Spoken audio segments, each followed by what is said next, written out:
NFL insider Dan Graziano. That is Super Bowl champion Rob Ninkovich, and we begin with the game of Wild Card Weekend. Cowboys, Bucks, Monday night in Tampa. Captain America versus America's team. And in order to win the America Bowl, Dak Prescott will have to play better. 15 interceptions in only 12 games this season. He's the first quarterback in NFL history to lead the league in picks while missing at least 5 games. Head coach Mike McCarthy, your thoughts? I have great confidence in how we evaluate our players. You know, the intensity of the grading that the coaches go through Sunday night and Monday morning. I mean, they put a lot of time into it. So, you know, Dak in particular, you know, he's being coached, you know, through the things that, you know, he needs to continue to build off of, which is, you know, which is the majority of his play. That, and I know we're talking about the negative now, but you definitely have to correct and learn from us. So I think the application of moving forward is really the answer to your question, as opposed to sitting there and just, you know, harping on the negative number. As far as I'm concerned, the only good thing about the Cowboys is I get to talk to Ed Werder. It's a good excuse. All right, Ed, you're down at the Star in Frisco, Texas, covering the Cowboys. What are you hearing about Dak's play recently? You heard Mike McCarthy there, and he says that the issue with Dak Prescott throwing uncharacteristic interceptions has not led to extensive special meetings between the coaching staff and the quarterback to scrutinize the problem. They follow their same routine, film study and performance grading. McCarthy says that he believes players learn more from failure than success. Prescott's interception problems have certainly been bewildering. He's taken his share of responsibility for the mistakes, and he's vowed almost weekly to eliminate them, but consistently failed to do so in the games. It's apparent based on that he doesn't seem to have answers at this point either. Prescott's career high 15 interceptions, as you mentioned, tied in with Davis Mills for the NFL lead. Prescott's the first quarterback in NFL history to throw that many interceptions while missing at least 5 games. Only 3 quarterbacks in the Super Bowl era have led or co-led the league in interceptions and played in the Super Bowl. Of course, Matthew Stafford did that last year with the Rams. But, you know, Dak's ball placement, his decision-making have all been questionable at times. He seems not to be seeing the field particularly well and lacks the ability to be accurate with some of his throws. I think, you know, Prescott's thrown interceptions in a career high 7 consecutive games, Max. He's only played 2 games this season where he didn't have at least 1 interception. Well, if what I understand is right, and Coach thinks just keep it the way it is, I like the cut of this McCarthy's jib. I think he should do exactly that. I, for one, say good plan, Coach. Don't change a thing. That's Ed Werder, ladies and gentlemen. Our good friend Dan Orlovsky ranked the quarterbacks in this year's playoffs, and he has Skylar Thompson and Brock Purdy as the bottom 2. Notably, at number 12 is the Cowboys' very own Dak Prescott, right behind Kirk Cousins and Geno Smith. Oh, it's a shame. I hate to see it. Ladies and gentlemen, Sam Acho. Welcome to the show, Sacho. Nick, I'm going to start with you, though. Your thoughts on our good friend Dan Orlovsky's ranking Dak 12th out of 14 in these playoffs. Too high? Yeah, that's really high. I mean, come on, just look at the statistics here. Look at who's higher than him. Daniel Jones. I mean, look, there was a point this season where Bart Scott said that Dak Prescott wasn't a top 10 quarterback, and everyone went nuts. We're saying he's not a top 10 quarterback in the playoffs right now. So that's, you look at the field, I get it. He's been struggling with interceptions, but he's also been productive enough for me to be inside that top 10, not be on the outside. If you say that, who's he in front of? Daniel Jones. Daniel Jones had the highest QBR. I don't know if you heard about it on this just in yesterday. Highest QBR in the last 4 weeks of the season. How about attempts? That's 4 weeks of the season. Like, I'm who's talking about throwing attempts. to? Yeah, listen. If Daniel Jones you woke want up with Daniel that Jones, receiving core, he thought he went to heaven. You're taking Daniel Jones over Dak Prescott? Yes, right now, yes. Okay. Yes, I am. Well, that's because you're a Giants fan. Well, guilty. Roz, is it fair to have Dak where Dan Orlovsky has? No, it's not. Look, I mean, the interceptions are bad, right? This just in.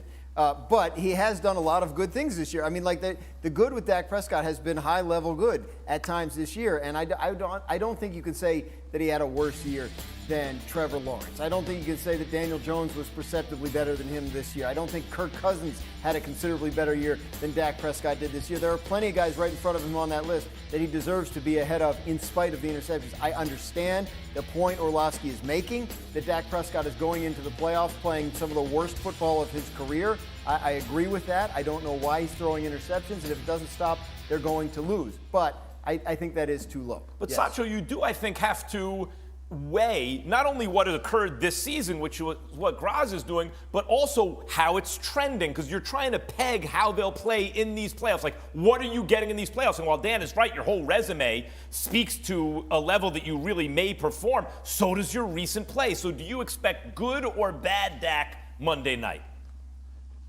Well, I expect some more of the same Dak, which has been consistently throwing interceptions. I mean, the last 7 games, he's thrown picks in each one of those games. And so I would say tend toward bad Dak just because, or maybe average Dak, right? Like we've seen a lot of good, like Graziano said, but the interceptions, you cannot overlook them, right? The one last week to Washington, he almost threw one, and the very next play, he did throw one, the pick 6. And so I expect more of the same. He's been consistent in that regard. I expect him to continue to be consistent in throwing interceptions. Yeah, my beef with the list is I think Purdy should be ahead of Dak. Derek Carr's time, and I mean it, Derek Carr's time as a Raider has come to an end. Look at this. Carr posted a lengthy statement earlier today saying goodbye and thanking Raider fans for their support over his 9 seasons. In Oakland and now in Vegas, Carr was benched in favor of Jarrett Stidham in the last 2 games of this season, and here is part of Carr's statement, quote, I once said that if I'm not a Raider, I would rather be at home, and I meant that, but I never envisioned it ending this way. That fire burning inside of me to win a championship still rages. I look forward to a new city and a new team who, no matter the circumstance, will get everything I have. Graz, what's the latest on Carr's NFL future? So they have a deadline of 3 days after the Super Bowl, February 15th. If he's still on their roster at that point, then his full $32.9 million salary for this year and another $7.5 for next year become fully guaranteed. So they got to move him by then. Now, they're talking about trading him, and I guess that's possible, but keep this in mind. No trade can be official until March 15th. So you do a deal with the team for Derek Carr on February 15th, and then they get a better offer 2 weeks later, they could back out. You're stuck paying him $40.4 million over the next 2 years. So you don't want that. Also, he has a no-trade clause. Now, I ask you, Max, if you're Derek Carr and the Raiders come to you and say, hey, we'd like to trade you, as opposed to just keeping you on the roster and having to guarantee them, or cutting you and making you a free agent, would you help them or would you not?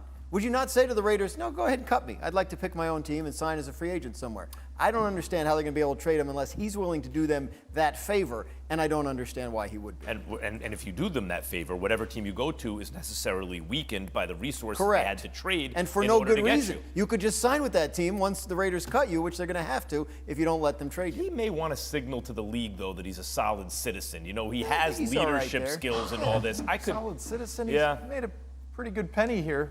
What do you think? What do you think, Nick? mediocre. What do you think the best fit for Carr is? I put him with the Colts. You look at the Colts; they're going to have a new head coach. Their offensive line hasn't played up to the level of pay that they have paying their offensive line, but they had one of the highest paid offensive line in the NFL, so you can protect them. Hopefully, they move forward in a better direction next year. But you look at their defense. Their defense is pretty good. So again, you go to a place, have a good defense, give you more opportunities to touch the football, and we'll see who their head coach is. Go with the Colts. I'm sorry, but that's the wrong answer. Okay, tell me your answer. Sacho, I want to hear from Sacho. Let's see if Sacho gets it right.